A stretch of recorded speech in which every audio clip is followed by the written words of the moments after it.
مساء الخير، يا رب تكونوا كلكم بخير. هنعمل ان شاء الله النهارده مع بعض كيكه النايتي. كيكه النايتي اللي احنا كنا بناكلها زمان واحنا صغيرين، او ممكن نقول انها كيكه بحشوه الفراوله، مربى فراوله. لو عجبتكم الوصفه ما تنسوش تشتركوا في القناه، ويلا بينا نبدا. اول حاجه هحتاجها ربع كوب زبده تكون غير مملحه بدرجه حراره الغرفه، وربع كوبايه زيت، واحتاج كمان كوبايه من السكر. المقادير بالظبط هتلاقوها في صندوق الوصف. واحتاج كمان كوبايه حليب، المقادير كلها ياريت تكون بدرجه حراره الغرفه. واحتاج كمان رشه فانيلا. هقلب كده المكونات دي مع بعض بالمضرب الاول، وبعدين هستخدم الهاند بلندر، او ممكن نحطها في الخلاط عادي خالص لحد ما الزبده تدوب كده. المكونات دي كده مفيهاش لا بيض ولا دقيق. هاخد من الخليط ده كده معلقتين، هخليهم كده على جنب، هستخدمهم في تزيين الكيك في الاخر. هقول لكم ازاي في اخر الفيديو، بس خدوا بالكم ما حطيتش لا دقيق ولا بيض، مفيهوش اي حاجه نيه يعني.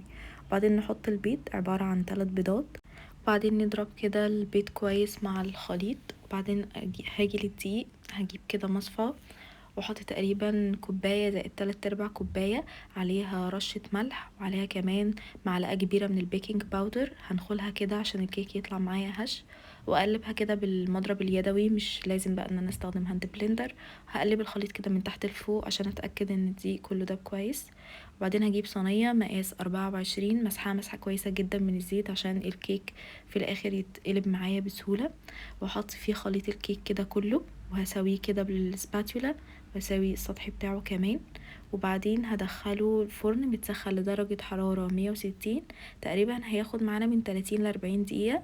نتابع كده السوا بتاعه، اول ما نشوفه كده اتحمر من تحت خلاص نطفي، ونختبر الاستوا بتاعه بعود شيش طاووق كده. لو طلع نضيف خلاص نخرج الكيك. هو استوى معايا تقريبا بعد 30 دقيقة.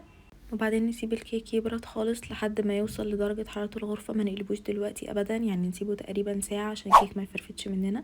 فاكرين المعلقتين اللي احنا خدناهم من خليط الكيك؟ هزود عليهم معلقة كمان من الكاكاو خام، ده كاكاو خام معلهوش سكر. هقلبه كده مع الخليط اللي انا خدته، بس بقى عندنا صوص شوكولاتة هنزين بيه الوش. تقريبا بعد ساعة خلاص قلبت الكيك بتاعي.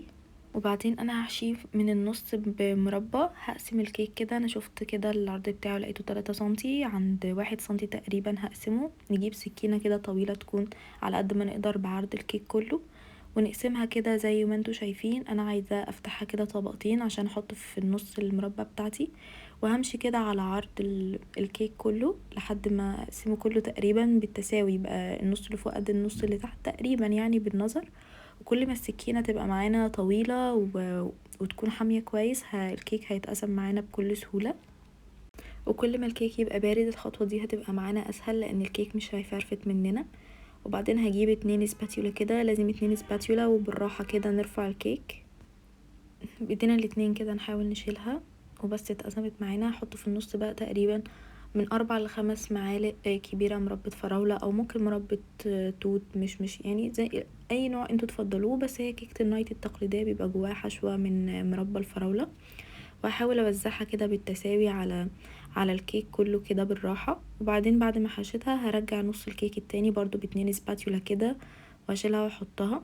نيجي بقى لتزيين الوش. فاكرين الشوكولاتة اللي احنا عملناها مع بعض؟ هحطها في كيس حلواني كده، هقطع كده بالمقص. وبعدين هحاول اعمل خطوط كده بالطول زي ما انتوا شايفين على الكيك كله، على عرض الكيك كله كده. نحاول كده نخلي ايدينا يعني ما تتهزش على قد ما نقدر، بس عادي يعني هيطلع شكلها حلو برضو في الاخر. وبعدين بعود شيش طاووق كده هوصل الخطوط دي ببعض عشان يديني شكل مربعات خفيف قوي يعني كده في الاخر زي ما انتوا شايفين كده. وبس كده الكيك معانا بقى جاهز. ممكن نزينه برشة سكر بودر، او ممكن يعني نستغنى عن الخطوة دي خالص.